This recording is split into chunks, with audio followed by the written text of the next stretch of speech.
Salut Marius, Salut Ulrich, comment ça va? ça va très bien et toi?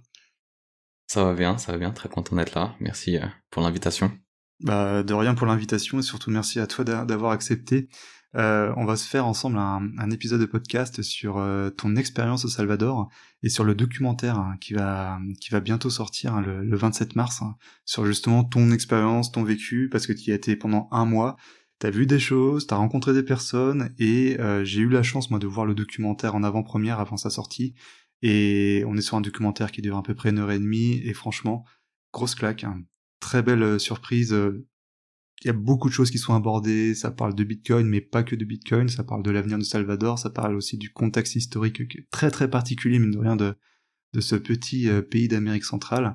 Et franchement, hâte qu'on commence la discussion ensemble, hein, que tu nous fasses ton retour d'expérience, que bah justement du Salvador, hein, t'y as été, et qu'on parle un peu de bah voilà de Bitcoin, de Bukele, de comment ça a pu se mettre en place, quelles ont été les limites, hein, les avantages ou non pour la population, et qu'est-ce qu'on peut espérer justement pour les Salvadoriens dans le futur. Donc on va avoir une discussion, je pense, plutôt sympa. Bah ouais, merci pour ton retour. Grosse claque, je m'attendais pas à ce que tu le qualifies comme ça, mais c'est très appréciable. Pour être honnête, j'ai un peu la tête dans le guidon, donc je sais pas trop ce que les gens vont en penser. Mais j'ai eu déjà deux trois retours, bah toi, de Gouspillou et de Agelex, et donc des très bons retours pour l'instant, 5 jours avant la sortie là. Donc voilà, écoute, et très content aussi de pouvoir discuter avec toi. Je crois qu'on n'avait pas vraiment parlé, on avait discuté via des tweets ou sur Discord rapidement, mais voilà, c'est première vraie discussion, donc très content. Et voilà. Ça fait toujours plaisir de rencontrer comme ça d'autres bitcoiners maxi et d'échanger parce que c'est vrai qu'on a dû échanger 2 3 fois mais pas plus que ça, on s'est jamais rencontrés et c'est vrai que je suis depuis plusieurs mois ce que tu fais et c'est toujours des choses de qualité. T'as vraiment déjà une très bonne connaissance du bitcoin et vraiment une très très bonne connaissance des enjeux de bitcoin, donc que ce soit au Salvador, en Iran, etc. Et c'est toujours agréable d'avoir des personnes comme toi qui sont un peu sur le terrain, qui suivent de très très près cette actualité. Donc, un plaisir de t'avoir. De même, merci beaucoup. Eh ben écoute, on va arrêter de se caresser dans le sens du poil, on va sauter directement Ouais. dans le, dans le sujet. Et franchement, ton documentaire, comme je disais, c'est un documentaire alors, qui est pas forcément, enfin, qui est assez dense dans le sens où en 1 heure et demie, il y a beaucoup de choses qui sont abordées. Et je sais que même moi, il y a une partie que j'ai beaucoup aimée, c'est toute la première partie du documentaire que tu as pu réaliser, qui est une partie qui est vraiment nécessaire pour vraiment comprendre un peu le Salvador en tant que pays, d'où vient ce pays, quel est le contexte très particulier de ce tout petit, hein, comme je disais tout à l'heure, pays d'Amérique centrale. Parce que, et ça, t'en parles dans le documentaire, et ça, c'est vraiment quelque chose que j'ai vraiment apprécié. C'est, en fait, nous, avec nos yeux d'occidentaux, le Salvador, c'est un pays comme n'importe quel autre, hein, on pourrait le confondre très, très facilement avec le Guatemala, avec le Honduras et ce genre de choses. Mais c'est un pays qui a un historique, c'est un pays qui est, enfin voilà. Et est-ce qu'on peut parler justement de ça? D'où vient, enfin, quel est l'historique de ce pays? Et comment est-ce qu'on peut expliquer, qu'un personnage comme Nayib Bukele soit arrivé au pouvoir? Ouais, bah comme tu dis, oui, j'ai fait donc en bref, le documentaire il dure 1 heure et demie et le premier tiers, donc les premières 30 minutes, on parle quasiment pas de Bitcoin, à part dans l'introduction forcément. Et donc ça c'était vraiment une volonté, même avant d'y être, de me dire ok je vais aller là-bas, je vais m'immerser dans le pays et j'ai envie que on comprenne vraiment le contexte historique qui mène à avoir Bukele au pouvoir. Donc c'était vraiment une volonté, et dans les premières versions, cette partie-là était beaucoup trop longue, on l'a revue plusieurs fois, on a changé la structure, et on a enlevé plein de choses, comme par exemple le personnage de Francisco Morazán, l'archevêque Oscar Romero, qui sont deux personnages très importants et très intéressants pour le Salvador, qui au final ne figurent pas dans le documentaire, alors que je voulais vraiment qu'ils y soient. Mais donc on pourra en parler rapidement. Est-ce que tu veux que je raconte un petit peu l'histoire du Salvador comme moi je l'ai compris? Ah, Ou... totalement, ouais, totalement. Ok. Alors, si on peut repartir donc à la chute de l'Empire espagnol, en gros, c'était 19e siècle. Le pays était très dépendant de l'agriculture et donc les élites terriennes qui détenaient la majorité des terres agricoles, bon, ont joué un peu de leur pouvoir et ont ont tenté et réussi à s'accaparer un peu toute la production agricole du pays, au détriment de la population qui était majoritairement rurale et dépendait de l'agriculture vivrière, donc c'était par l'agriculture qu'ils pouvaient se nourrir et vivre tout simplement. Et avec ces tensions donc entre l'élite terrienne riche et les pauvres comment dire, pauvres paysans plutôt, bah il y a eu des tensions qui se sont créées quoi. Et à cette même période, donc on est après la Seconde Guerre mondiale, enfin on saute après la Seconde Guerre mondiale, donc faut imaginer des décennies de tensions entre ces deux clans là. Mais après la Seconde Guerre mondiale, donc on a la montée du communisme en Europe, mais pas que, aussi à Cuba, au Nicaragua, etc., etc. Et donc ça influence aussi pas mal la population salvadorienne. Et c'est là qu'on commence à avoir des tensions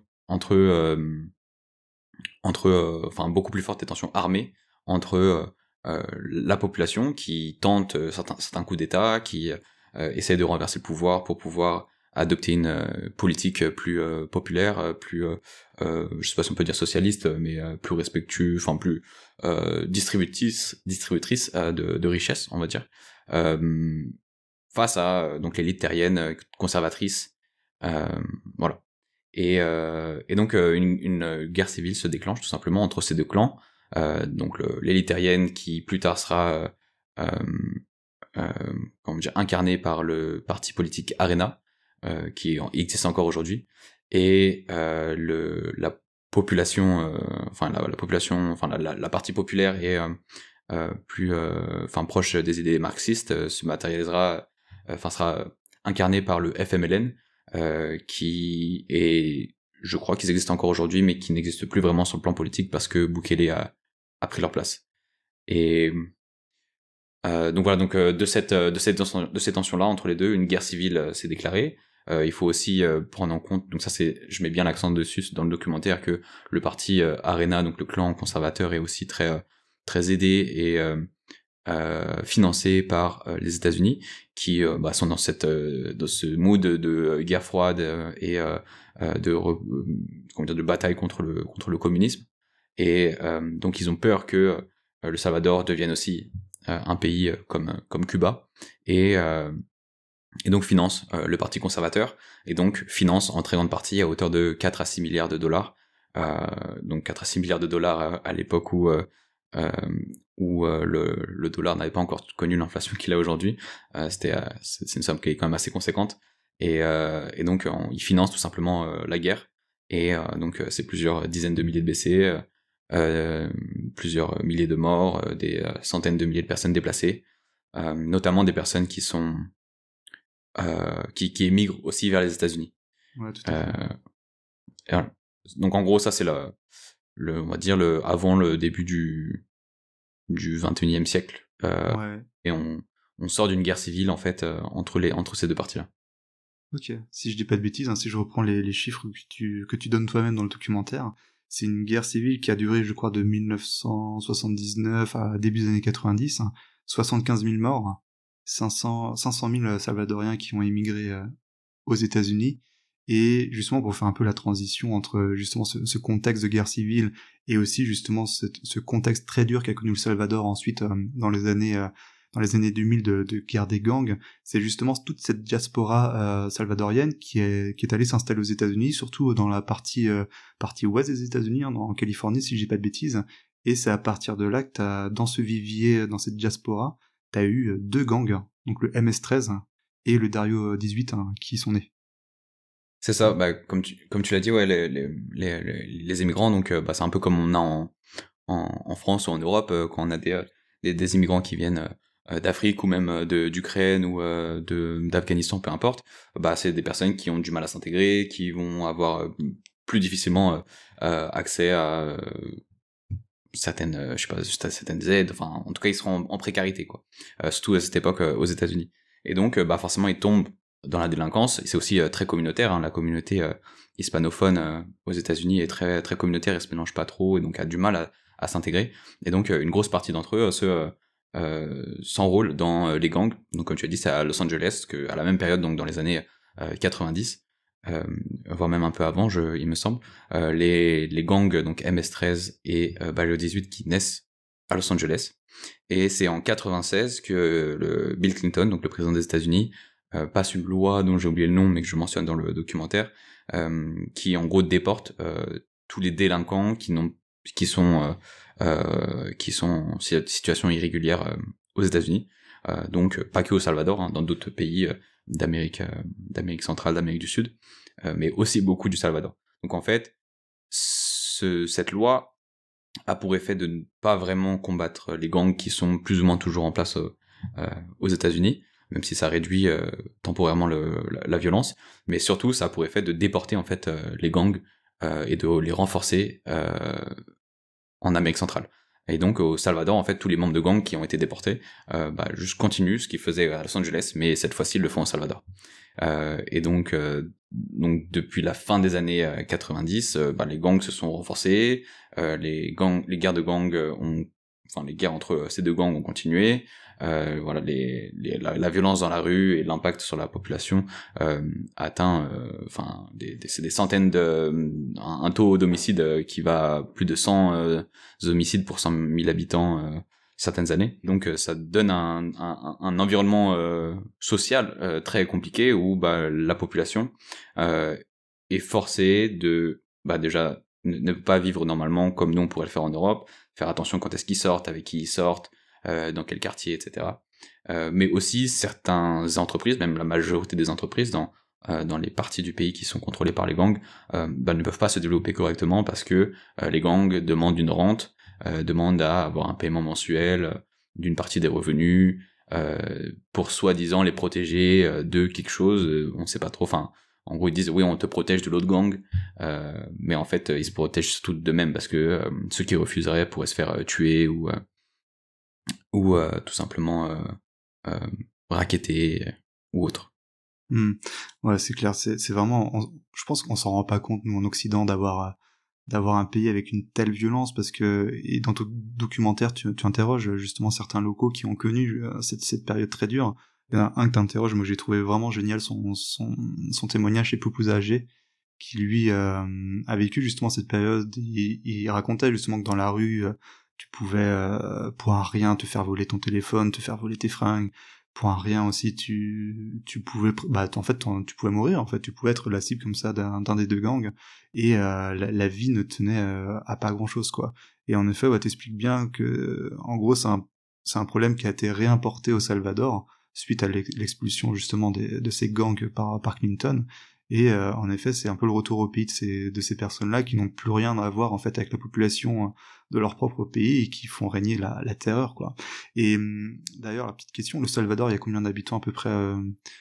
C'est 6-7 millions, quelque chose comme ça, 6,3 je crois. Ouais, 6,3 millions. Et il faut bien se rendre compte que quand t'as toute cette diaspora qui revient, ça fait quand même du peuple qui revient d'un coup comme ça au Salvador, une population extrêmement violente qui tue pour un rien.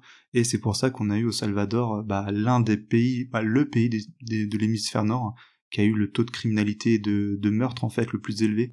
Et je crois c'est qu'on est à 106 homicides pour 100 000 habitants en 2015. Voilà, c'est juste hallucinant en fait. On s'en rend pas compte, mais et ça parle uniquement des meurtres, donc on parle pas de toute la délinquance, de tout, de tous les autres crimes quoi.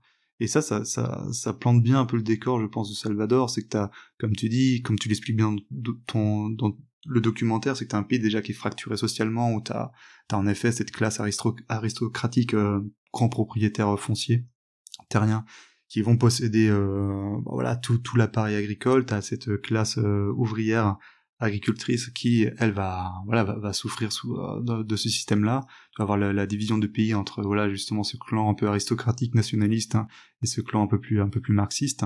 Et donc déjà t'as déjà un pays qui est fracturé politiquement, et tu vas rajouter à ça une guerre civile, et tu rajoutes à ça des gangs ultra violents qui reviennent au pays dans les années 90, semer justement la terreur, la violence. Et c'est tout ce contexte que nous, en tant que Français, en tant qu'Européens, en tant qu'Occidentaux, on n'est pas armés intellectuellement pour vraiment se projeter sur ce genre de vie. Donc je pense que c'est pour ça, d'ailleurs, ça j'en parle un peu maintenant, je pense qu'on en reparlera tout à l'heure, mais toi, quand on voit tous les médias français, tous les médias européens qui vont casser du sucre sur le dos de Naïb Boukele, donc en en le critiquant par rapport au fait qu'il va fouler du pied l'état de droit, qu'il va fouler du pied les droits individuels des personnes qu'il va enfermer. Mais il faut bien se rendre compte d'une chose, c'est que le Salvador, c'est un pays qui n'a connu que la violence, hein, et face à la violence, du coup, il fallait des mesures extrêmes qui devaient être mises en place, quoi. Donc on va en reparler ça plus tard, mais en tout cas, ouais, cette première partie, je pense, de mise en contexte, elle est géniale, parce que c'est dans ce contexte particulier que t'as un personnage, un clan, même, on va pas forcément parler que du personnage Nayib Bukele, mais on va parler plutôt, je pense, du clan Bukele, qui va émerger, et lui, il va devenir président du Salvador, et là, un autre chapitre, hein, s'ouvre pour le pays. Donc là, je te propose justement de plonger dans le cas Bukele. Ouais, personnage très intéressant. Donc ouais, il a commencé dans la politique en fait parce que il travaillait à l'origine pour son père qui faisait de la publicité pour des marques, mais aussi pour des partis politiques. Et donc ensuite il l'a fait par lui-même avec sa propre entreprise, alors qu'il avait moins de 20 ans hein, encore. Et un peu plus tard, comment dire, il s'est même enrôlé, enfin il s'est engagé dans la politique. Il est devenu donc maire de Nuevo Cuscatlán, je crois un truc comme ça, la prononciation. Donc c'est une petite ville au sud de San Salvador, la capitale. Ensuite, après ça, il est devenu maire de San Salvador, la capitale. Et c'est à ce moment-là que, sans le savoir, le FMLN, le parti auquel il adhérait, va lui donner de la force en tentant de l'enterrer. C'est-à-dire qu'il y a une altercation entre lui et une autre personne du parti. Et donc Bukele va se faire tout simplement virer du parti. Et en pensant enterrer sa carrière politique, en fait le FMLN va le renforcer, lui donner une image de politicien différent qui sort des clous habituels de la corruption, de politiciens qui font des marchés avec les gangs, et surtout il est aussi très jeune, et donc il va savoir comment s'adresser à la population locale, qui est aussi en moyenne très jeune, et c'est comme ça qu'il va arriver à séduire une grosse partie des Salvadoriens, et devenir en 2019 le premier président du Salvador, qui ne sera ni issu du parti Arena, ni issu du parti FMLN. Donc ça, après plus de 30 ans, si je me trompe pas, ça doit faire 31 ou 32 ans que c'était l'un ou l'autre des partis. Et donc lui, il vient mettre fin à ça. Personnage, ouais, vas-y, Vas-y. Non, mais personnage un peu iconoclaste, hein, ça c'est toujours un peu ces personnalités politiques fortes qui sont un peu hors système, enfin d'ailleurs qui étaient plutôt, on va dire, dans le système, qui ont été dégagés en effet, comme tu dis, du parti politique, donc du système en quelque sorte, hein, et qui vont revenir de manière un peu exogène, iconoclaste, chambouler tout l'ordre établi, quoi. Et il y a une chose qui est super intéressante, et ça je pense qu'il faut le dire, parce que c'est aussi une des grandes différences entre un pays d'Amérique centrale comme le Salvador et nous, les pays dans lesquels on vit aujourd'hui, c'est que déjà, population extrêmement jeune, donc une population en fait qui, mine de rien, sa vie elle est devant elle est plus derrière elle, donc eux ils ont une envie de changement qui est bien plus importante que ce qu'on pourrait avoir nous par exemple dans nos pays, et ça, mine de rien, c'est une force démocratique politique qui n'est pas sous-estimée, parce que c'est directement elle, hein, cette jeunesse, qui a porté Nayib Bukele, qui lui-même est devenu président à l'âge de 37 ans seulement, hein, si je dis pas de bêtises, au pouvoir. Donc c'est vraiment, c'est une sorte, quand tout à l'heure je disais, je parlais de nouveaux chapitres pour le Salvador, c'est véritablement ça en fait, une nouvelle génération qui souhaite écrire en tout cas une nouvelle page de l'histoire de leur pays, qui est assez intéressante, quoi. Ouais, carrément. Et tu veux qu'on continue du coup dans son histoire Ouais, bien sûr, on va parler de son histoire, parce que si tu veux, donc il arrive au pouvoir, il est porté justement, on va dire, par tout ce mouvement, et si tu veux, je vais te laisser continuer. Il arrive au pouvoir, et qu'est-ce qu'il fait? Et ouais, donc directement quand il est au pouvoir, il essaye d'imposer ses promesses, de les faire appliquer. Et lui avait fait une grosse partie de sa campagne sur la tolérance zéro face aux gangs. Sauf qu'il arrive à la tête d'un gouvernement qui est gangréné par la corruption avec les gangs. Donc, faut savoir que depuis des décennies, les gouvernements qui étaient en place au Salvador faisaient des marchés avec les gangs et qui se mettaient d'accord sur voilà, l'État fait ça, et à partir du moment où l'État ne sort pas de sa limite, les gangs laissent tranquilles les activités de l'État. Donc tu avais cet accord un peu informel entre les deux. Et donc lui était vraiment pas pour ça, il voulait mettre fin à cette corruption de la part de l'État, et donc a essayé de petit à petit faire passer des lois qui allaient renforcer la sécurité, qui allaient renforcer les moyens de l'État, renforcer les moyens de l'armée, de la police, etc. Jusqu'à 2020, où c'est 2020 ou 2000, oui c'est 2020 en fait, il a voulu faire passer un premier projet de loi qui donnerait plus de budget à la défense. Et c'est en 2021 où un des projets similaires a été refusé, donc c'était un projet de financement à plus de 100 millions de dollars, ce qui est assez énorme pour un petit pays comme ça, qui en fait a été refusé. Il a été refusé pourquoi ? Parce que Bukele n'avait pas la majorité au Parlement. Donc lui a été élu à 53% des voix, mais au sein du gouvernement, c'était encore une majorité de partis conservateurs, donc Arena, et aussi certains du FMLN, et une minorité de députés de son parti qui s'appelle Nuevas Ideas. Et en fait, il avait un point de pression sur l'Assemblée, parce que il était adoré par la population, vu qu'il avait cette position justement d'outsider et enfin pas adoré, mais il était apprécié en tout cas par la population, parce qu'il avait cette image d'outsider, de personne qui tient tête aux élites politiques, mais aussi qui a la volonté de combattre les gangs qui détruisent la vie des Salvadoriens. Donc forcément, il est soutenu par la population, en tout cas plus que d'autres partis qui sont voilà quoi. Il a été élu par 53% des voix, quoi. Quel président est élu en France ou en Europe avec autant de voix? Je pense que ça fait un moment qu'on n'en a pas eu des présidents comme ça.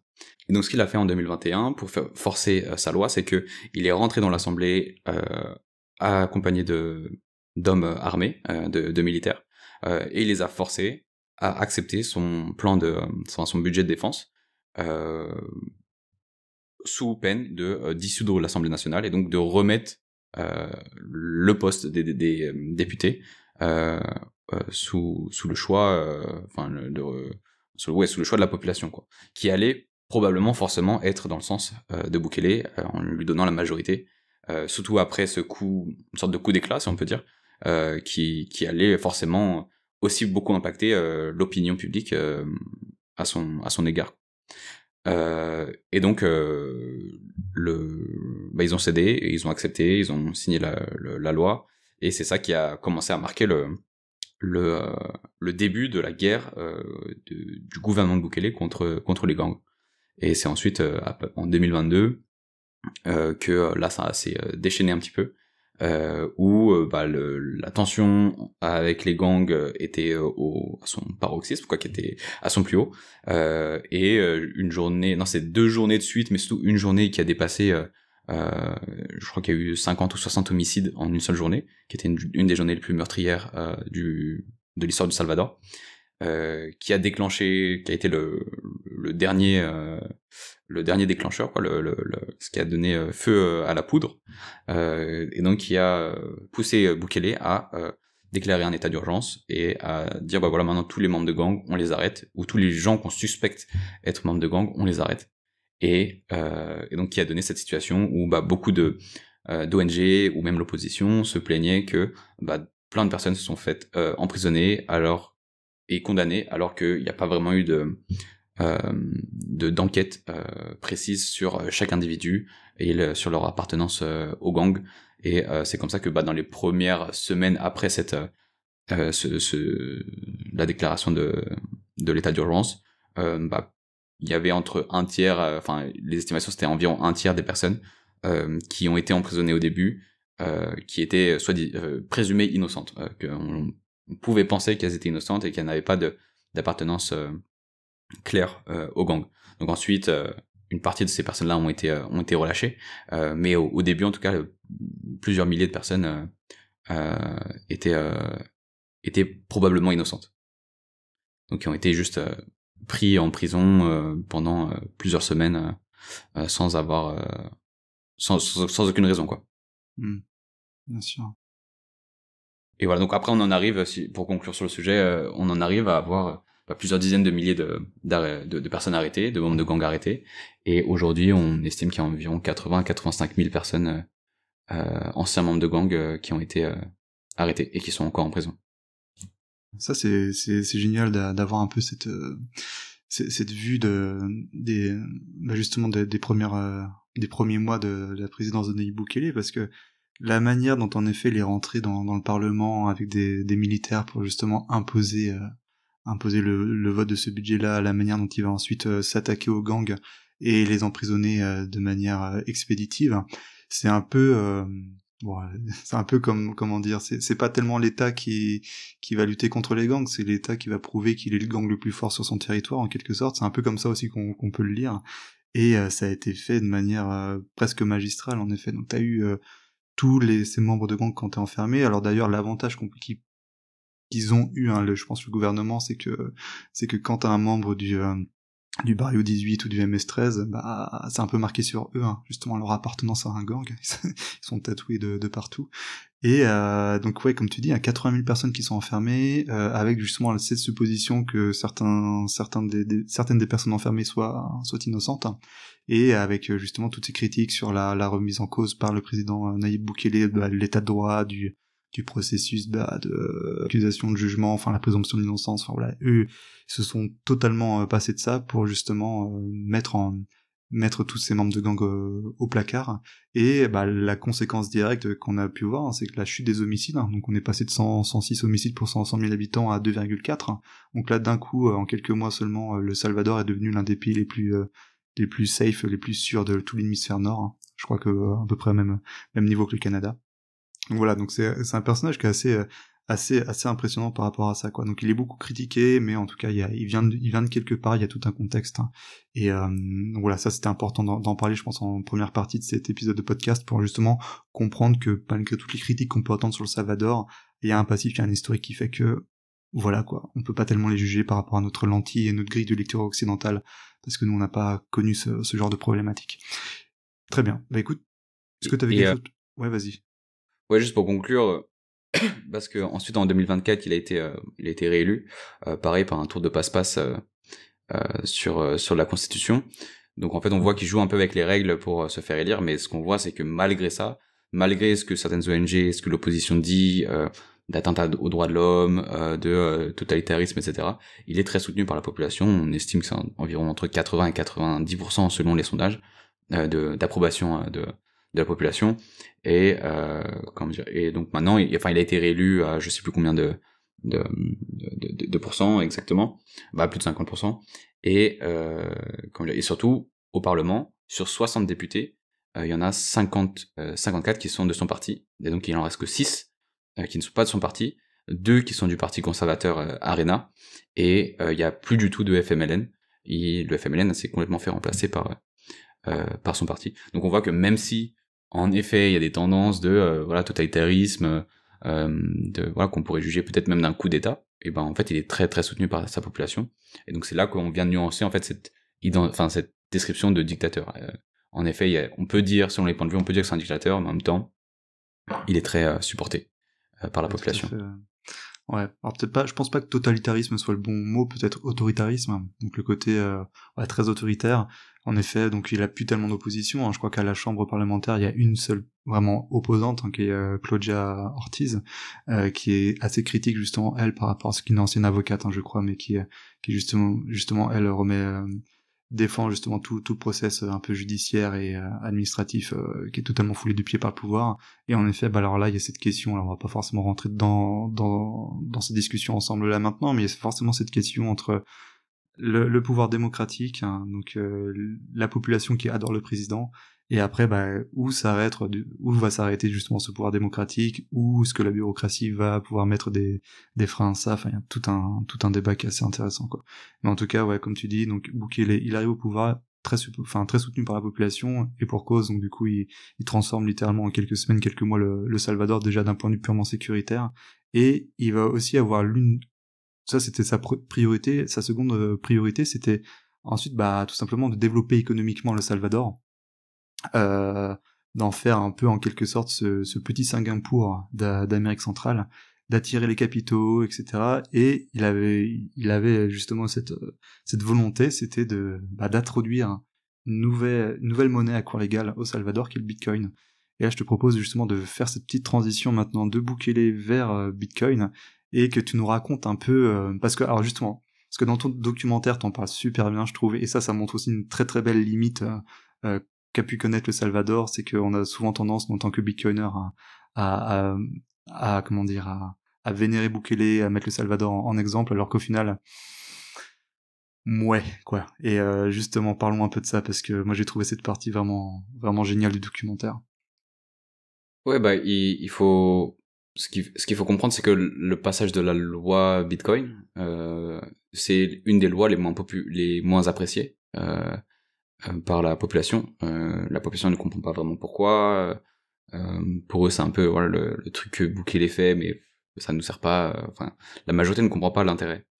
Et parce qu'il y a pas forcément eu d'éducation avant ça par rapport à Bitcoin, donc les gens voient ça arriver et eux revoient un petit peu ce dont on n'a pas parlé, c'est que en 2001, le Salvador a abandonné leur monnaie locale, qui était le colon, pour le dollar, donc une autre dépendance du pays vis-à-vis des États-Unis.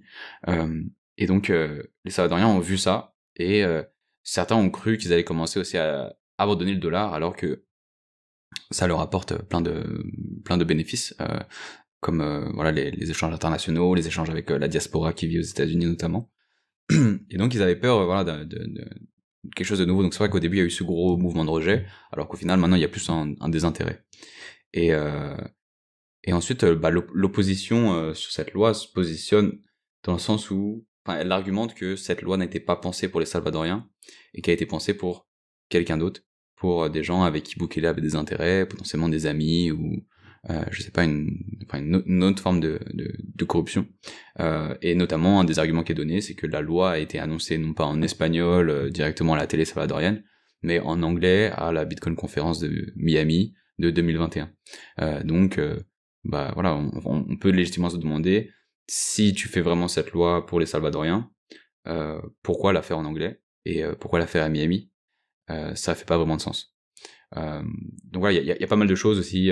Certains aussi dénoncent le manque de transparence de cette loi. Et, donc depuis qu'elle est passée, le Salvador a acheté plus de 6000 bitcoins. Donc je crois qu'on est presque à 6200 BTC. Donc c'est environ 500 millions de dollars.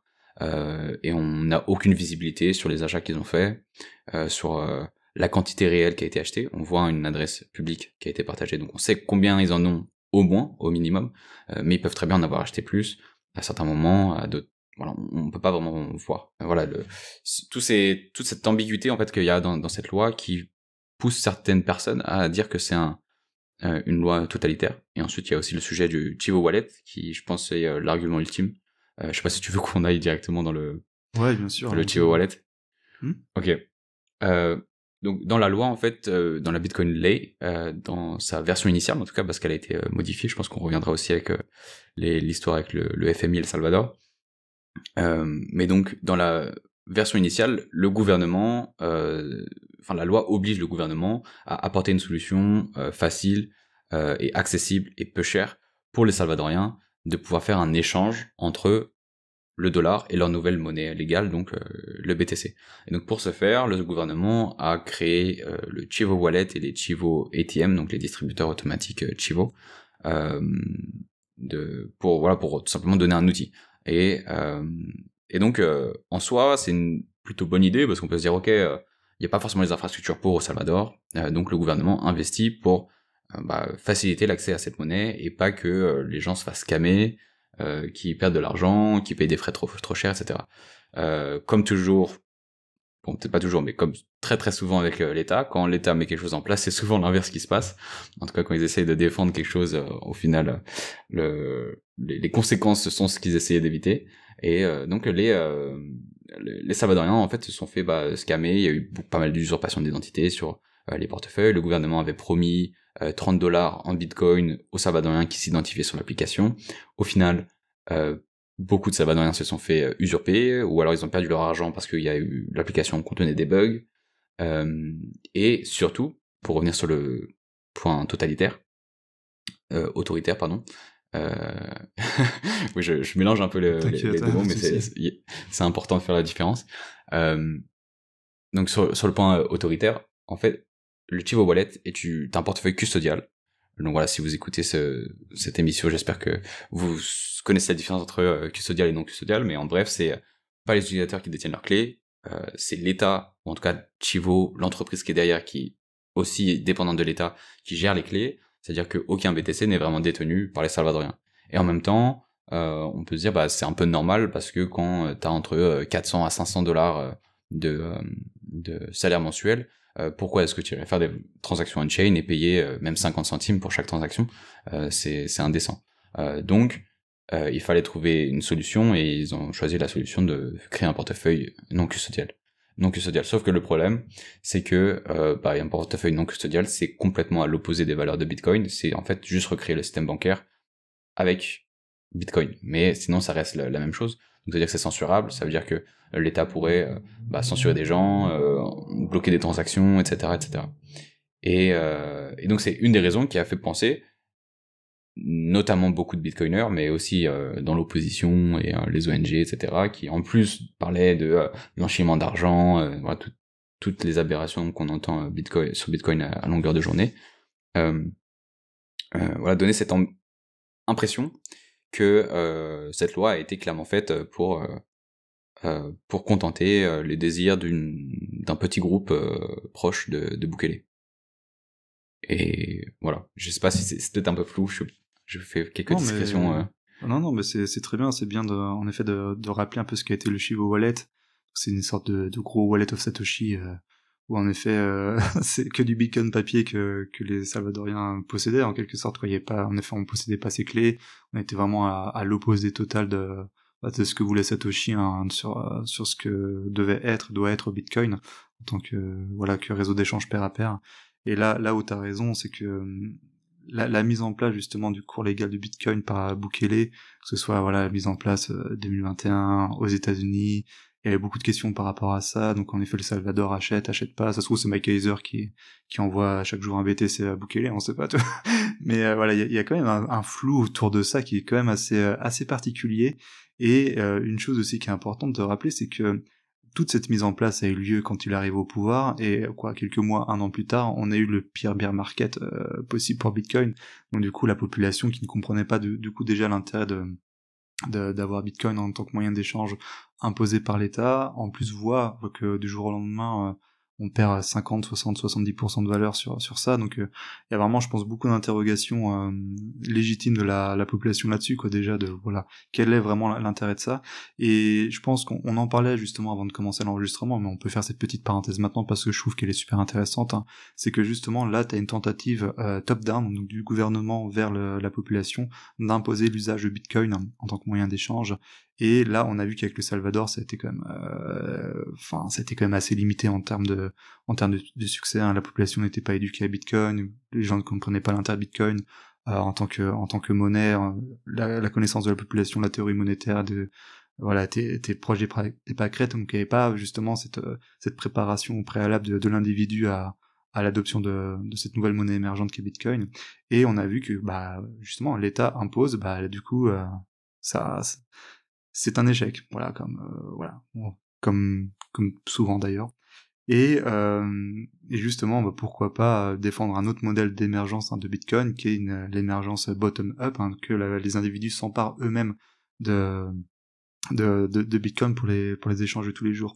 Et on parlait justement de la différence qu'on pourrait avoir entre le cas salvadorien et le cas argentin, où par exemple en Argentine, t'as Javier Milei qui évoque, alors c'est pas mis en place, hein, je crois, mais qui évoque une mise en place de libre concurrence des monnaies, où les Argentins pourraient utiliser n'importe quel moyen d'échange pour échanger avec les autres individus. Et dans ce contexte-là de libre concurrence, ça serait un peu le meilleur contexte, où Bitcoin pourrait s'en sortir en fait. C'est-à-dire qu'il écrase en fait toutes les concurrences, que ce soit les shitcoins ou que ce soit les monnaies fiat. Alors que l'exemple salvadorien, c'est peut-être pas la manière la plus intelligente d'avoir Bitcoin utilisé par la population, quoi. Je sais pas ce que t'en penses, mais... Ouais, clairement, c'est vrai que souvent, quand on parle avec des personnes qui comprennent pas vraiment Bitcoin, l'intérêt d'utiliser Bitcoin comme une monnaie, ils vont nous dire oui, mais enfin Bitcoin c'est une réserve de valeur, pourquoi j'irai la dépenser? En effet, on peut se dire, bah si vous avez du dollar ou de l'euro et du Bitcoin en même temps, bah pourquoi est-ce que vous irez dépenser votre BTC alors que vous pouvez juste dépenser voilà le pire shitcoin qui a été créé.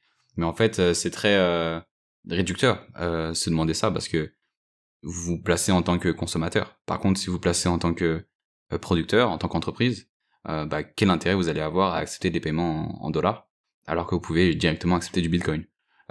Et donc viendra un moment où si l'inflation est trop forte sur l'euro, le dollar, les entreprises vont n'accepter que des monnaies fortes. Et donc Bitcoin, étant la plus forte, devrait s'imposer. Et bah, c'est un peu ce qui pourrait se passer en Argentine, même si là c'est plus le chemin du dollar qu'il est en train de prendre. Mais s'il met en place cette libre concurrence, bah c'est vrai que je pense que Bitcoin aura sa place jusqu'à, enfin restera encore très faible dans l'adoption, donc, en tout cas comparé au dollar, jusqu'à ce qu'on ait soit une mort du dollar, soit une hyperinflation, ou voilà, où les gens tout simplement qui commencent à comprendre que en fait le dollar c'est peut-être pas la meilleure monnaie, la meilleure réserve de valeur. Et donc pour revenir sur le Salvador, en effet, en fait, le problème c'est que c'est la manière dont ça a été poussé, donc c'était vraiment top down quand tu disais. Donc c'est le gouvernement qui dit voilà, utilisez Bitcoin pour vous motiver à l'utiliser, je vous donne $30. Donc sachant que $30 c'est une somme assez conséquente, hein, c'est quoi 7 ou 8% du salaire mensuel d'un Salvadorien moyen. Donc c'est quand même assez important, quoi. Mais sauf que le problème c'est que les gens ne comprennent pas ce que c'est Bitcoin. Donc si tu leur donnes $30 en Bitcoin avec la possibilité de l'échanger en dollars et de dépenser de la manière qu'ils le feraient, bah eux ils vont prendre les $30 et ils vont les échanger en dollars. Enfin les $30 en BTC, ils les échanger en dollars. Donc en fait, la loi, en effet, c'était bien parce que immédiatement après que le Chivo Wallet a été lancé, plein de personnes ont téléchargé Chivo Wallet, ont fait une transaction avec du Bitcoin, même si c'est custodial, donc c'est pas vraiment Bitcoin, mais en soi ils ont dit ah c'est cool, j'ai du Bitcoin. Mais la majorité, ils l'ont juste vendu, ou même s'ils l'ont pas vendu, bah ils comprennent pas vraiment ce que c'est. Donc pourquoi faire ça au final? Donc ce que je dis un peu dans le documentaire, c'est que ça aurait été plus judicieux de de donner moins, par exemple je sais pas, donner $10, ce qui est toujours assez conséquent, hein, même en France je pense tu payes les gens $10 à télécharger un portefeuille, je pense qu'ils le font, en tout cas pour la majorité, bon peut-être pas à KYC, mais en tout cas télécharger un portefeuille ça peut se faire, et avec les $20 qui restent, bah tu peux financer des campagnes d'éducation, tu peux payer des gens toute la journée à faire voilà des cours, à expliquer en je sais pas 10-20 minutes ce que c'est Bitcoin, voilà c'est une monnaie alternative, elle est mieux parce que ci, parce que ça, au moins donner les clés. Et bah peut-être qu'à ce moment-là tu auras moins de gens parce que ça représente plus d'efforts de se déplacer, de passer peut-être 1 heure en face à face avec une personne ou dans une salle de classe, mais au moins les personnes qui auront fait cet effort-là auront gagné $10 et elles seraient mieux renseignées sur Bitcoin et elles auraient une meilleure base de connaissances et elles auraient pu comprendre pourquoi est-ce que la valeur du Bitcoin descendait, elles auraient pu comprendre comment utiliser vraiment Bitcoin, quels sont les intérêts, et ensuite, bah, même si elles n'utilisaient plus Bitcoin, au moins elles auraient toujours maintenant une meilleure image de ce que c'est Bitcoin, comparé à quelqu'un qui aujourd'hui a juste retiré ses $30, les a vendus et on n'en a jamais entendu parler, à part dans les journaux nationaux quand le prix avait atteint les $15 000. Donc voilà, c'est tout ce lancement en fait qui a été complètement un échec total et qui aurait pu être refait de plein de manières différentes, même sur le Chivo Wallet, en juste en conseillant les gens, en apprenant les gens à utiliser des portefeuilles qui existent déjà comme Blink, Wallet of Satoshi, peu importe quoi, et ça aurait poussé en plus potentiellement à ce qu'il y ait un marché privé de wallets salvadoriens qui se créent sur place, je sais pas, pour se faire une place, ou peut-être que le gouvernement, enfin Bukele aurait dû, au lieu de financer un Chivo Wallet, aurait dû financer des projets privés, il y a des subventions pour créer des wallets différents qui sont voilà, enfin bref, plein de choses auraient pu être faites et je pense que ça a été fait un peu à l'envers. Ouais, c'est et clair, c'est aussi pour ça que les gens parlent de décision autoritaire, quoi. totalement, ouais. Totalement. Déjà, quand l'État impose le cours légal d'une monnaie sur son territoire, c'est de facto autoritaire parce qu'il ne va pas laisser le marché décider lui-même de l'utilisation de sa propre monnaie. Et que ce soit Bitcoin ou une autre monnaie, enfin voilà, c'est pas, voilà. Et en tant que Bitcoiner, faut pas, ça c'est quelque chose aussi que, je fais une petite parenthèse là-dessus parce que je l'ai déjà lu à quelques reprises. En tant que Bitcoiner, si vous êtes confiant sur toute la promesse de valeur de Bitcoin, sur tout son potentiel, il faut absolument pas avoir peur, hein, du fait que Bitcoin soit jeté dans l'arène avec les fiat, avec les autres crypto-monnaies, et que les individus choisissent eux-mêmes, dans tout ce petit merdier, quel moyen d'échange serait le meilleur, quoi. Parce que si on croit en Bitcoin, parce que toi tu crois, moi j'y crois, etc., on sait que par rapport à plein de choses, la rareté inhérente des jetons, le protocole décentralisé, etc., il est largement au-dessus des autres propositions. Donc ça, faut pas avoir peur de ça. Et voilà, une petite chose ici dont tu parlais, c'est vrai que le Salvador, c'est une économie qui a été dollarisée début des années 2000, hein, en même temps que l'Équateur. Et c'est vrai que dans une économie comme celle-ci, dollarisée, quel est l'intérêt? Alors déjà, je fais cette petite parenthèse là parce que quand tu dollarises ce genre d'économie, en prenant le dollar, tu prends la monnaie fiat, donc le shitcoin fiat le moins pire du lot. Voilà. Et mine de rien, encore une fois, on revient à ce qu'on disait au tout début du podcast. Nous, en tant qu'occidentaux, on n'a pas forcément, toutes les grilles de lecture de comment fonctionnent ces pays, d'où ils viennent, quel est le contexte économique, historique, etc., politique. Et il faut se rendre compte d'une chose, c'est que pour ces pays-là, être exposé au dollar, c'est quelque chose de bien. Parce que c'est bien mieux que la monnaie fiat qu'ils ont pu utiliser, et c'est pas pour rien que, par exemple, en Argentine ou dans d'autres pays, je pense par exemple à l'Égypte ou autre, hein, pour quitter l'Amérique, hein, c'est pas pour rien que la population, quand elles vont avoir le choix d'utiliser certaines crypto-monnaies entre guillemets, une partie de ces populations va se tourner vers le stablecoin par exemple. Parce que du coup, c'est le dollar. Et parce qu'ils voient intrinsèquement dans le dollar une sorte de réserve de valeur. Après, c'est parce que, voilà, on revient toujours à la même chose, un manque de connaissances, manque d'informations sur ce qu'est Bitcoin, sur ce qu'est la théorie monétaire, quelle est la promesse de Bitcoin, et les gens instinctivement, ils vont croire que c'est le dollar la meilleure réserve de valeur, mais au final, on a bien mieux, quoi. Et c'est justement un problème d'éducation, et c'est aussi pourquoi que la volonté politique de Bukele a été un fiasco, hein, avec l'implantation du Chivo Wallet. Et je pense que la transition, elle est toute faite, hein, pour que tu nous parles de tous ces bitcoiners génialissimes que tu as rencontrés sur place au Salvador, qui font franchement un travail de dingue, hein, sur place pour un peu reprendre ce qui a été mal fait par le clan Bukele au début, hein, c'est-à-dire commencer par éduquer la population, les individus sur place sur ce qu'est Bitcoin. Et il y a plein d'initiatives qui sont géniales, hein. Alors pour les reprendre, hein, je lis mon papier, t'as donc mon premier Bitcoin, hein, donc de Quentin, donc mi primer Bitcoin. Bon, j'ai jamais fait espagnol, autant pour moi. T'as Cubo Plus et Non Nation. Donc ce sont les trois grandes initiatives dont tu parles dans ton documentaire. T'interviews justement des bitcoiners qui travaillent pour pour eux, et j'aimerais que tu nous en parles, hein. D'ailleurs, je cite aussi Plan B, hein, forcément. J'aimerais que tu nous parles un peu de ces initiatives, parce que c'est la meilleure manière, en fait, de bitcoiniser un pays, quoi. C'est de montrer à la population tout l'intérêt de Bitcoin.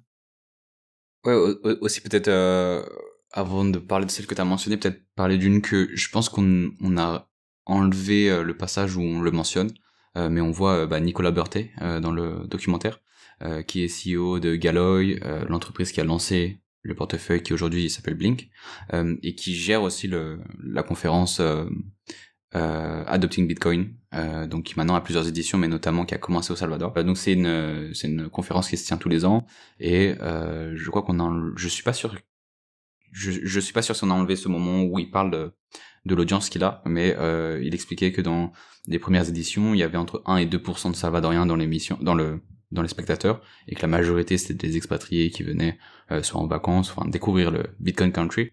Mais cette année, c'était presque 50-50. Donc il y a de plus en plus de Salvadoriens. La conférence est de plus en plus grosse, il y a de plus en plus de monde, mais en plus de ça, les Salvadoriens sont de plus en plus représentés. Donc c'est très encourageant, en tout cas je trouve, sur ce point-là, des gens qui sont prêts à payer un ticket pour aller se renseigner, pour apprendre. C'est déjà très bon signe. Ensuite, oui, tu parlais de Mi Primer Bitcoin. Donc Mi Primer Bitcoin, c'est pas vraiment de Quentin. Quentin, c'est un peu le dirigeant, on va dire, de la partie au Salvador. Sinon, c'était lancé par un mec qui s'appelle John, je crois, qui est un Américain qui vit au Salvador depuis quelques années.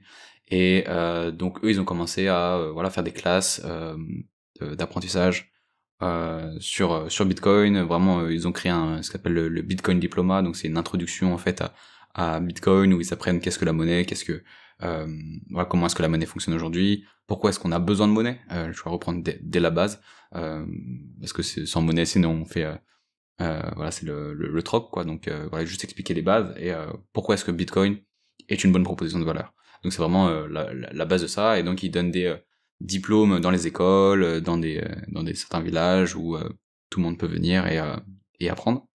Et ensuite, bah, t'as mentionné Plan B. Donc en effet, on a un peu de la chance en France ou en francophonie de manière générale, on a pas mal de bitcoiners qui s'impliquent.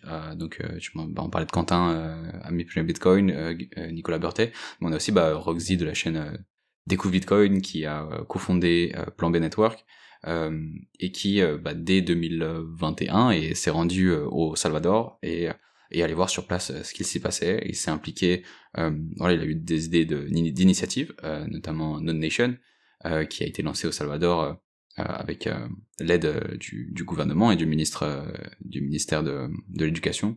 Donc en fait, Non Nation, c'est tout simplement un cours, une sorte de spécialisation pour les lycéens dans Bitcoin. Donc ils vont apprendre qu'est-ce que Bitcoin, donc pas forcément enfin reprendre les bases, mais pas forcément autant de bases que ce que fait Bitcoin par exemple, mais apprendre aussi dans un aspect technique, c'est-à-dire comment utiliser Bitcoin, comment faire une transaction, comment est-ce que le réseau fonctionne, comment est-ce qu'on mine, comment est-ce que le réseau Lightning fonctionne, comment est-ce que les transactions Lightning fonctionnent.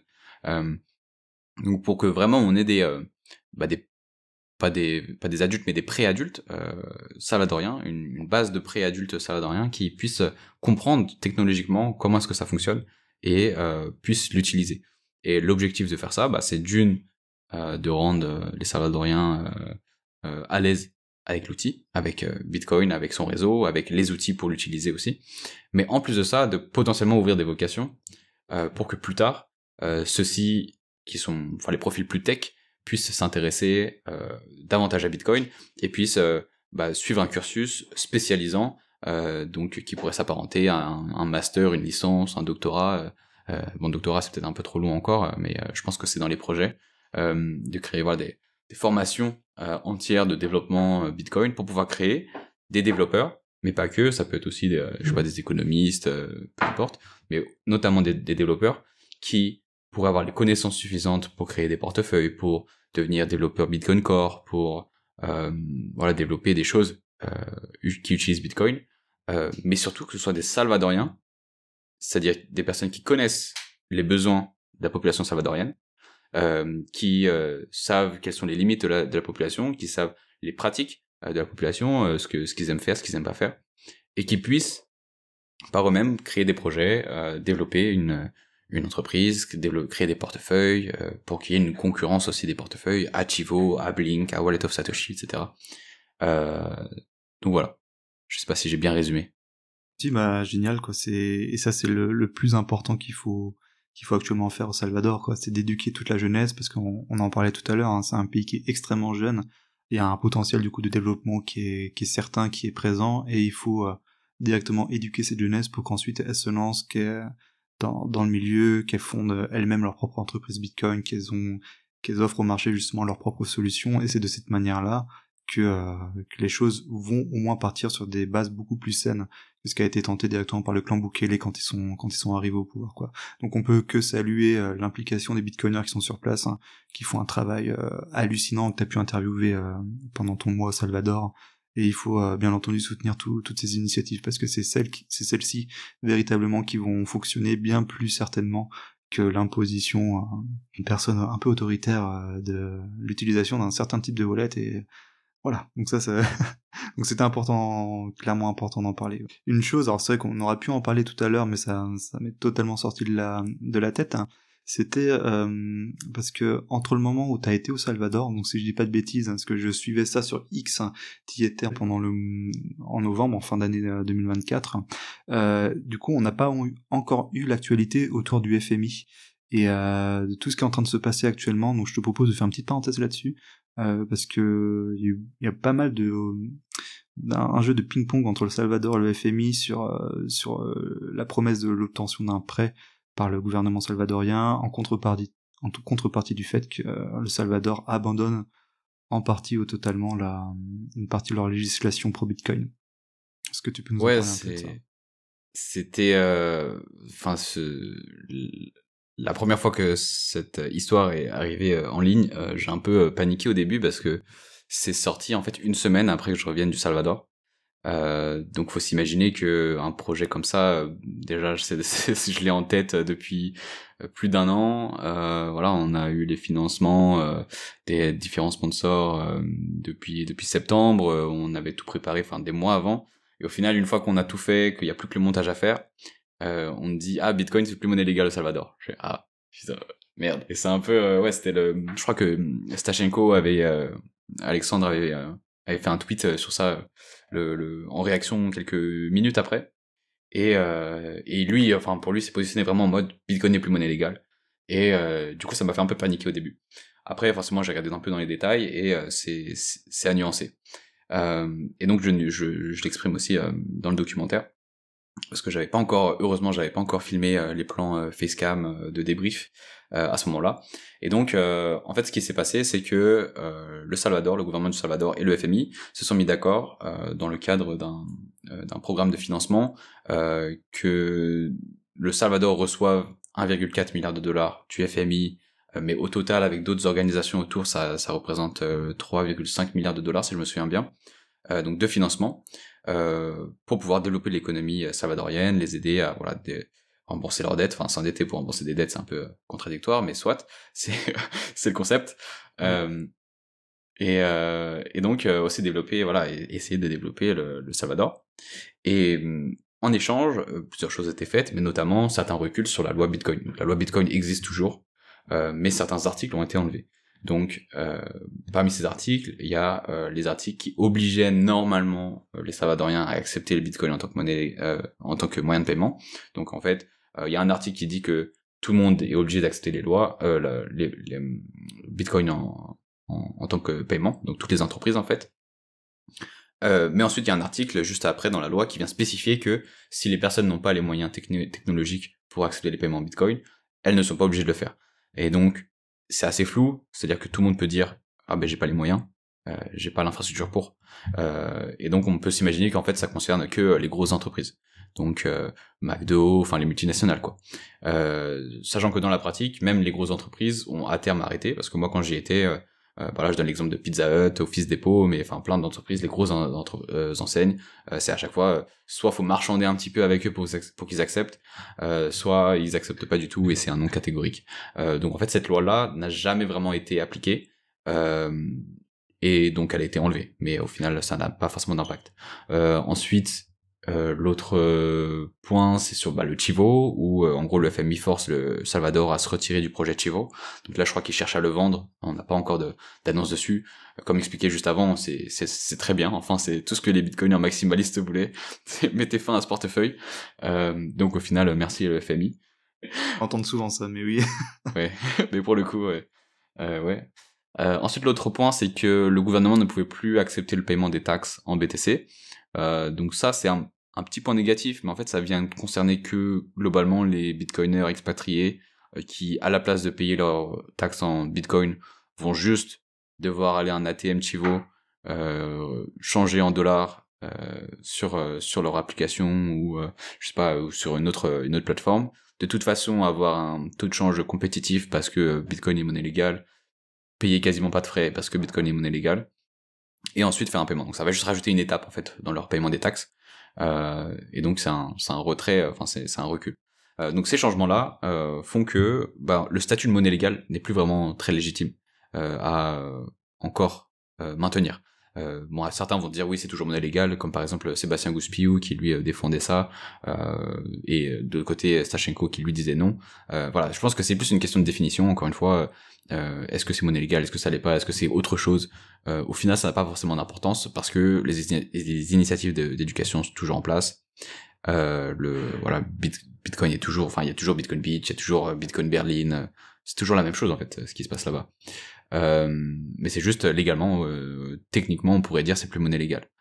Donc c'est un peu la victoire du FMI, c'est de dire voilà, c'est plus monnaie légale. Ensuite, un autre point qui ne concerne pas vraiment la loi, mais c'est que le FMI voulait limiter les achats de BTC par le Salvador. Et donc, je dis bien limiter parce que c'est le mot qu'ils ont utilisé. Je sais plus c'est quoi le mot exact en anglais, mais en bref, ça se traduit par limiter. Sauf que limiter, ça veut un peu tout rien dire. Le Salvador avait commencé à acheter un BTC par jour depuis fin 2022. Au plus bas du marché, je crois, donc novembre 2022. Mais donc on se dit limité, ça veut dire quoi? C'est est-ce que 1 BTC par jour, est-ce que c'est limité? Est-ce que c'est trop? Est-ce que c'est pas assez? Est-ce que 10 BTC par jour, c'est aussi limité? Est-ce que ça va au-dessus de la limite? Enfin, on sait pas en fait. Et comme de toute façon on ne sait pas ce que le Salvador fait, bah ça se trouve le limité veut dire pas plus du tout, et le Salvador n'achète plus du tout de Bitcoin. Mais comme on n'a aucune visibilité sur les achats qu'ils font, on voit juste une adresse où il y a de temps en temps 1 ou 10 BTC, ils se sont mis à ajouter 10 BTC à certains moments sur l'adresse publique. Bah on voit que ça, mais on ne voit pas leurs achats. Ça se trouve ils achètent du BTC, du Bitcoin sur Coinbase. Peut-être qu'ils ont acheté 40 000 BTC il y a 2 ans, et au final tout ce qu'ils font c'est juste montrer une adresse publique où ils envoient un BTC de temps en temps quoi. Donc en fait on n'a aucune visibilité sur ça. Et comment dire? Et donc ça a été en gros cet accord a été publié, enfin ça a été fait public en décembre. Il y a eu pas mal aussi de drama entre les bitcoiners qui sont expatriés là-bas et qui se sentent un peu trahis par Bukele, et au final donc voilà, on est un peu dans un moment où on sait pas trop quels va être les impacts, parce que le FMI a rappelé, parce que bien évidemment le Salvador n'a pas arrêté ses achats, enfin a continué d'ajouter des BTC à son portefeuille, et donc bah on a l'impression que Bukele et le Salvador tiennent tête au FMI. En plus de ça, le Bukele en fait en joue un petit peu quand le FMI fait une annonce, lui réagit sur Twitter, voilà, il fait aussi un peu le buzz par rapport à ça. Et récemment, c'était en février je crois, le FMI a republié une nouvelle demande de modification des conditions de leur accord, en insistant sur le fait que le Salvador ne doit plus du tout acheter de Bitcoin. Je sais pas s'ils ont vraiment accepté, je sais pas où ça en est exactement, mais en réaction à ça, au moment où cette modification a été rendue publique, où la demande a été faite, Bukele a aussi réagi avec un tweet en mode non, on n'arrêtera pas les achats de BTC, et pour en rajouter de l'huile sur le feu, ils ont ils ont mis encore plus de BTC sur leur adresse publique pour envoyer un message en mode on s'en fiche de ce que vous dites. Mais le truc c'est que ça se trouve c'est que de la façade, et en réalité ils ont vraiment arrêté leurs achats, et donc dans les accords bah ça respecte ce qu'ils se sont dit, mais comme on n'a aucune visibilité on ne sait pas. Et donc voilà, il y a des périodes où en fait pendant plus de 2 ans ils achetaient un BTC par jour, donc on voit en fait l'adresse où il y a un BTC qui s'ajoute. Mais après cette histoire avec le FMI, il y a eu des périodes de plusieurs jours, voire 1 ou 2 semaines, où ils n'achetaient plus de BTC. Et puis après, ils revenaient, ils rajoutaient 10 BTC, où ils en rachetaient 1, 2, enfin, c'était un peu bizarre, et voilà, c'est très opaque, on ne sait pas ce qui se passe. Et voilà, je sais pas si c'est bien résumé, mais ouais, c'est... Non, mais c'est super important parce que c'est un peu l'actualité du moment en Salvador, quoi. C'est à quel point Bukele va rester ancré sur la position Bitcoin, toute l'opacité, comme tu dis, sur cette fameuse adresse publique, où on a toujours ce Bitcoin supplémentaire qui est ajouté quotidiennement, d'où il vient, qui l'envoie, enfin voilà, il y a plein de choses, et en effet, après le Salvador, après voilà, faut pas oublier une chose, hein, c'est que malgré la baisse de la criminalité, la hausse du tourisme, le fait que beaucoup de bitcoiners y vont, etc., ça reste quand même un pays qui est relativement pauvre, hein, qui est encore criblé de dettes parce de l'ère avant pré-Bukele, quoi, dont ils ont l'obligation de rembourser, et forcément, bah, le FMI est toujours un peu une porte de sortie pour ces pays-là, quoi, comme c'est le cas actuellement aussi pour l'Argentine. Donc voilà, il y a plein de choses et d'ailleurs t'en parles aussi dans ton documentaire. On va faire une petite parenthèse là-dessus, mais sur les Volcano Bonds par exemple, qui était un projet de Bukele justement d'émettre des titres obligataires salvadoriens adossés en partie partiellement sur je sais plus quel était le pourcentage, mais sur du Bitcoin évoqué, mais jamais mis en place. Ouais, c'était une des promesses qui avait été faite au pic du marché, au moment où ils ont prévu de lancer la Bitcoin City au sud du pays.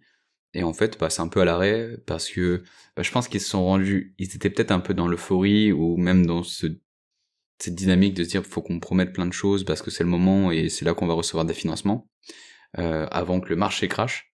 Et donc ils se sont un peu enfermés dans ce dans ce truc-là de faire des promesses un peu par-ci par-là. Et en même temps, vu que c'était le début aussi avec Chivo, etc., beaucoup de commerces acceptaient les paiements en Bitcoin au tout début, les premiers mois. Et au final, le projet en fait est juste énorme. C'est-à-dire que créer une ville qui va, en plus, vu que c'est Bitcoin, ça va attirer pas mal de gens, qui va attirer des touristes. Les infrastructures ne sont pas du tout faites pour. Voilà, faut savoir qu'au Salvador, il n'y a pas d'autoroute comme on peut avoir en France, sur le bord des routes qu'on peut se dire qui sont à haute vitesse. Je sais pas si c'est quoi le terme exact, mais il y a des commerces, enfin des gens qui vendent des noix de coco, des légumes, de la nourriture sur le bord de ces routes-là. Donc ça veut dire qu'on roule à, je sais plus c'est quoi la limitation, peut-être 80-90. Et sur le bord de ces routes-là, il y a il y a encore des marchands. Donc les infrastructures ne sont pas du tout faites pour que quelqu'un puisse traverser le pays en voiture ou autre. Je crois qu'il prévoit aussi la construction d'un aéroport plus au sud du pays. Et en fait, ils se sont rendus compte que pour créer cette ville, il faudra aussi développer toutes les infrastructures du pays. Donc il y a notamment les 2 ports principaux du pays qui doivent être qui sont en rénovation. Donc en fait, c'est pas juste on finance la création de la ville, c'est on finance le développement de tout le pays au final, si on veut créer une ville comme ça. Donc le projet est beaucoup plus gros et donc au final les promesses ont été un peu mises à l'arrêt. Je crois que la construction de la Bitcoin City a quand même commencé, je crois qu'il y a quand même une ville à cet endroit-là, si je me trompe pas, et ça va juste être la ville qui va être rénovée et autour qui va être agrandie s'il y a assez de demandes. Donc voilà, c'est assez difficile à dire, c'est assez enfin il y a pas d'actualité quoi. On ne sait pas où ça en est. Ok, super. Voilà, écoute, là je pense qu'on a brossé beaucoup de choses là déjà dans cette dans ce podcast. Et il va me rester une dernière question à te poser. Donc là on va un peu dépasser le cadre de documentaire que t'as réalisé. D'ailleurs, j'invite tout le monde à aller le voir, ce documentaire, parce qu'il est vraiment génialissime. Et là, moi, je vais te poser maintenant une petite question qui n'apparaît pas tellement dans le documentaire que t'as pu faire. C'est en fait, toi, personnellement, Marius, occidental, qui est allé vivre un mois sur place, toi, par rapport à ce que tu connais en Europe, ce que t'as pu voir au Salvador, comment toi, vraiment, ton ressenti personnel sur comment est-ce que la vie elle est là-bas, est-ce que toi tu t'y verrais y vivre par exemple, qu'est-ce que t'en as pensé au global, quoi, si on compare ça avec un pays comme la France ou un autre pays européen? Ouais, c'est complètement différent, hein. Faut savoir que en Occident, donc si on prend l'Amérique du Nord, même on peut compter le Mexique, l'Europe, l'Australie, le Japon, c'est vraiment des exceptions à l'échelle du monde. C'est des pays qui sont très développés et la majorité de la population ne vit pas comme nous. On a un confort qui est assez exceptionnel, surtout en Europe, surtout en France. Donc parce que là par exemple moi je vis plus en France, je vis en Lituanie et certaines personnes se chauffent encore au bois, pas dans la capitale mais en dehors de la capitale, ils doivent aller mettre le bois à chauffer dans leur machine spéciale, etc. et c'est dans l'Union européenne. Donc En France aussi, déjà... t'as toujours t'as toujours qui chauffent Ouais, au bien bois. sûr, mais je veux dire c'est beaucoup plus répandu ici quoi. Oui, bien sûr. C'est moins répandu dès que tu sors un petit peu de Paris, ça reste très civilisé quoi, mais bien sûr je dis pas non plus que forcément il y a plein de gens qui se la chauffent au bois, mais je veux dire c'est plus répandu ici quoi. Et ensuite on est vraiment l'exception quoi, et donc le niveau de vie est complètement différent. Ensuite aller vivre là-bas, faut déjà bah, il y a la barrière de la langue aussi qui est assez complexe, qui est pas l'espagnol classique qu'on apprend à l'école. Mais au niveau de vie, c'est voilà un différent style de vie. C'est aussi très comment dire rustique, si on peut dire, en dehors de la capitale surtout. C'est très pauvre. Voilà, si vous avez mal au cœur quand vous sortez dans Paris, que vous voyez un SDF, c'est sûrement une mauvaise idée d'aller dans un pays comme le Salvador, parce que des personnes qui vivent dans la rue ou qui ont l'air très pauvres, enfin c'est quasiment partout quoi.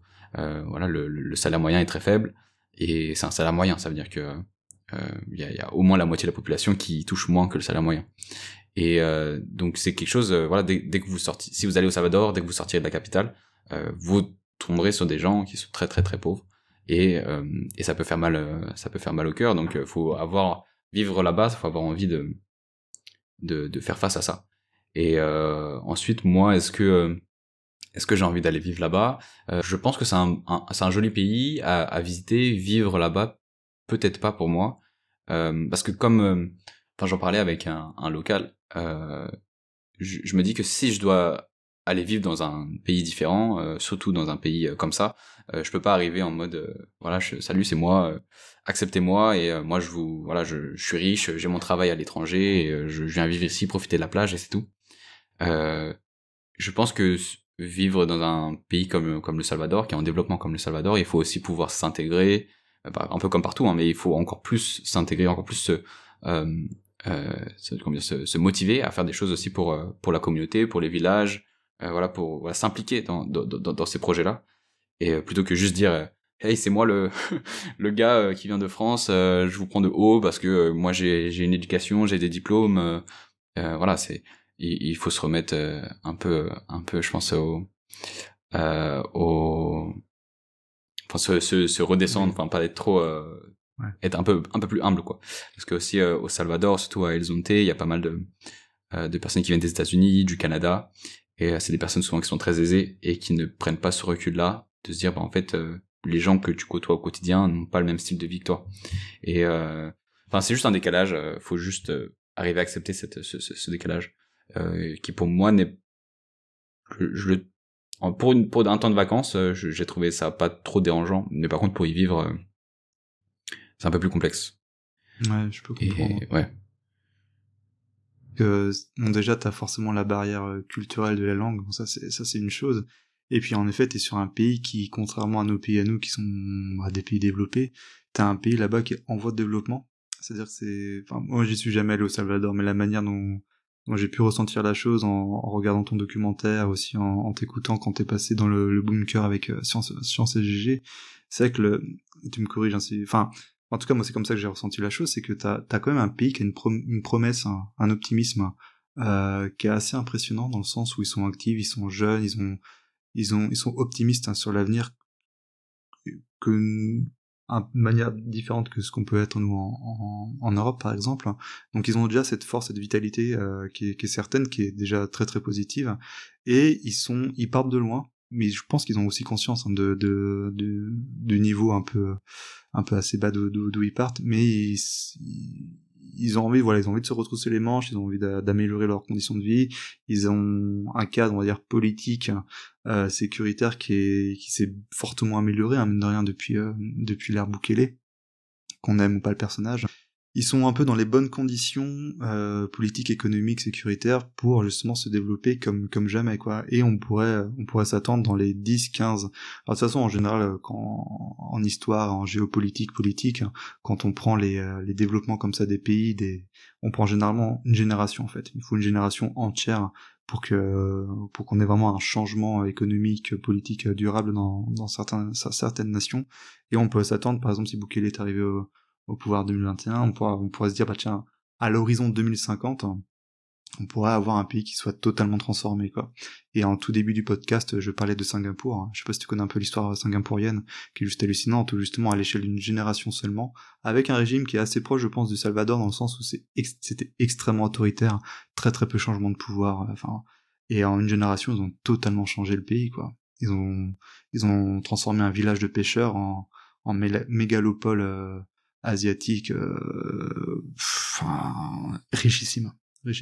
Donc c'est un peu la manière dont je vois les choses, quoi. C'est que les jeunes d'aujourd'hui salvadoriens qui ont 20, 30 ans, bah eux, ils verront les résultats quand ils auront 50, 60 ans, quoi. C'est sur cette échelle de temps. Et c'est vrai que nous, en tant que bitcoiner, on parle souvent de préférence temporelle. Donc là, il faut vraiment prendre une autre préférence temporelle, dézoomer et se dire que les résultats se verront pas demain dans 5, 10 ans, mais dans... Ouais, la comparaison avec le Singapour est très intéressante et enfin, je l'ai entendu plusieurs fois. C'est notamment avec Nicolas Burtek qui en parlait.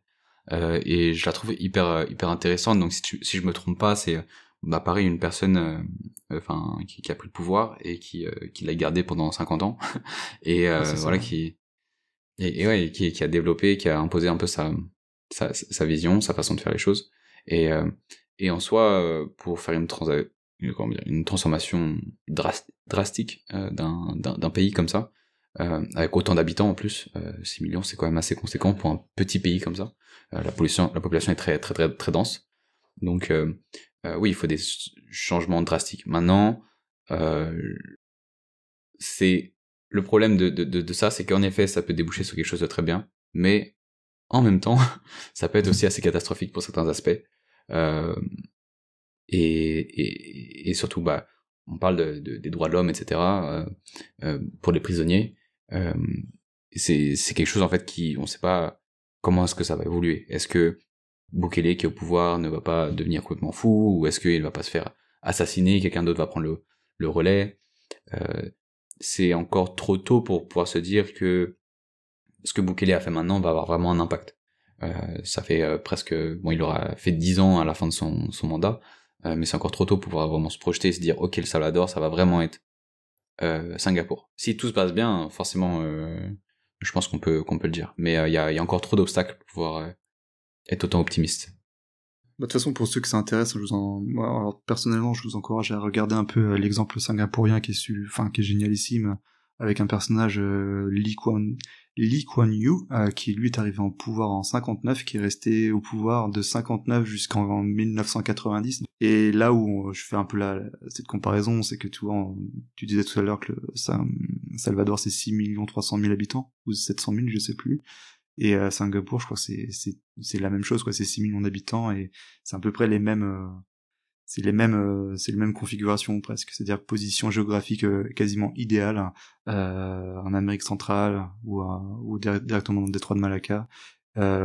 Forte personnalité politique à la tête du pays, petite population, ça c'est important parce que petite population, c'est-à-dire que d'un point de vue purement gestion du territoire, c'est très très facile, pouvoir autoritaire, etc. Et justement alors, et autre chose qui distingue bien, je pense, Singapour et ce qui va aussi distinguer le Salvador dans quelques années, c'est libéralisation totale de l'économie, quoi.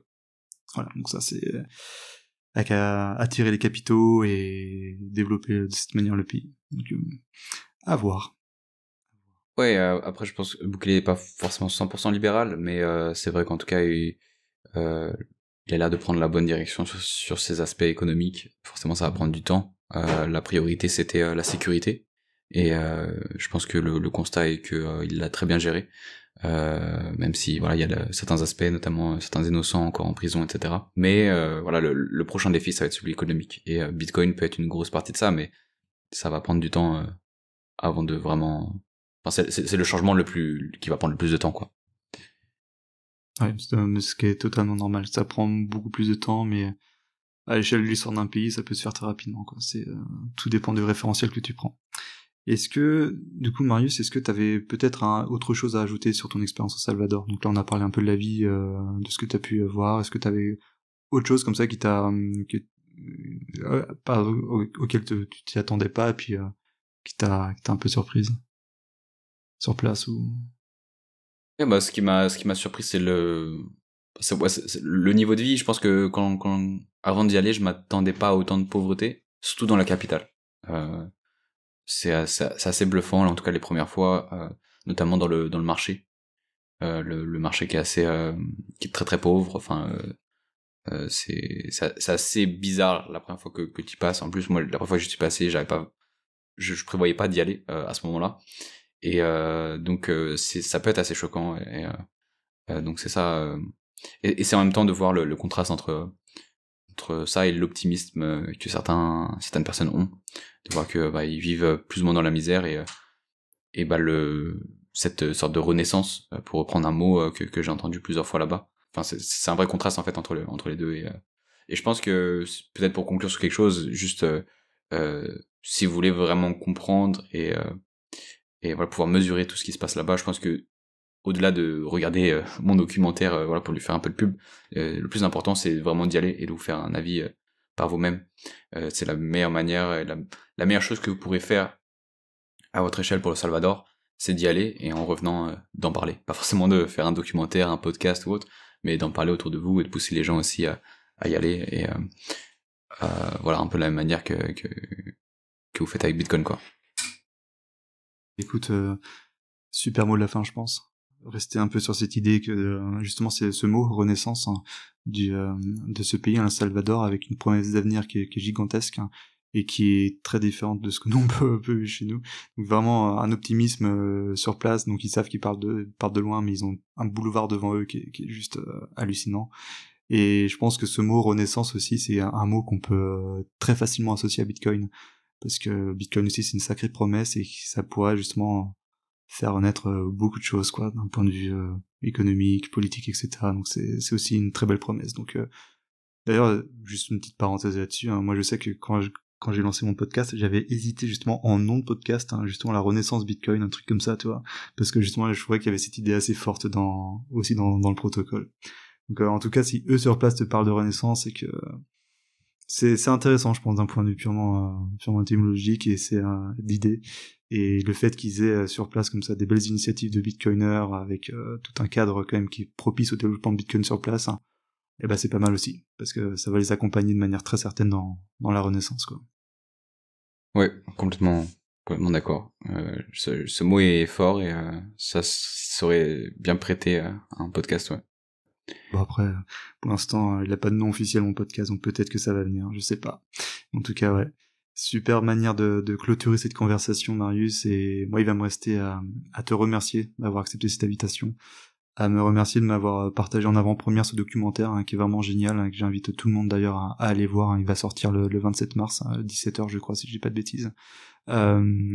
Donc allez le voir, ça vaut le détour, franchement, avoir quelqu'un comme ça, hein, dans la communauté francophone qui est allé voir sur place pendant un mois comment ça se passait, qui a pu rencontrer plein de personnes différentes, et faire un retour d'expérience vraiment en plus, et c'est ça que je sais que je t'en parlais avant l'enregistrement, et ça aussi que moi j'ai beaucoup aimé dans ton documentaire, c'est que c'est vraiment le ton est neutre et objectif, hein, et ça mine de rien c'est important, parce que faut pas non plus chiller à 100% Bukele ni le Salvador, hein, parce qu'il y a eu quand même pas mal de choses un peu critiquables. Ça, franchement, je trouve que t'as pris une très belle hauteur, hein, par rapport à tout ce qui se passe, et un peu de recul, donc ça c'est vraiment appréciable. Et du coup, voilà, aussi rappeler que ton documentaire a été sponsorisé, hein, par deux sponsors, hein, Bizstack et Plan B Network, hein. C'est ça. Ouais, je suis aussi très content d'avoir des sponsors Bitcoin only. Avant ça, on avait parlé de plusieurs marques potentielles, et ça me plaisait pas trop, et donc très content d'avoir pu être financé par ces entreprises-là, qui sont enfin Bitstack, et je voyais pas quelle autre entreprise j'aurais pu prendre à la place pour sponsoriser. Voilà, ils ont une belle image, et ça propage aussi un message au-delà de celui que j'ai avec mes mots autres. Voilà, si je peux pousser en plus des gens à utiliser Bitstack et à apprendre sur Plan B Network, c'est parfait. Donc voilà, c'était hyper important pour moi. Et bah merci à toi en tout cas pour l'invitation, très cool, et ça me réchauffe le cœur, ton retour. Voilà, c'est les premiers retours que j'ai, donc ça fait du bien de voir que c'est apprécié. C'est honnête, donc t'inquiète pas, pas de souci. Et dernière chose, donc du coup, deux petites questions, puis après on va clôturer tout ça. C'est où est-ce qu'on peut retrouver ce documentaire, et où est-ce que toi, du coup, on peut te retrouver sur Internet? Alors le documentaire sera publié sur la chaîne principale de Cryptost, donc jeudi à 17h, jeudi 27. Il y aura aussi une version en anglais traduite avec une IA, c'est pas trop dégueu, qui sera disponible sur la chaîne principale aussi, mais qui sera en non répertorié. Donc si jamais vous la voulez, elle sera sûrement dans la description, si vous voulez la partager à un public anglophone. Et sinon voilà, et sinon pour moi, bah principalement sur Twitter. Je vais essayer aussi d'être un peu plus actif sur Nostr, parce que voilà, ces derniers temps j'avais pas pu trop avec le documentaire, mais je vais être plus actif dessus. Et voilà, globalement, voilà, n'hésitez pas, si vous avez des retours, des questions, n'hésitez pas à revenir, à m'envoyer des messages. Ça fait toujours plaisir d'avoir des retours, même s'ils sont négatifs, tant qu'ils sont constructifs. Je prends tout. Voilà. Super. Mais écoute, il va me rester à te remercier encore une dernière fois, Marius, pour ce chouette épisode. Et je te dis à une prochaine. Ouais, à une prochaine, merci beaucoup. Merci à toi. Et salut. Ciao.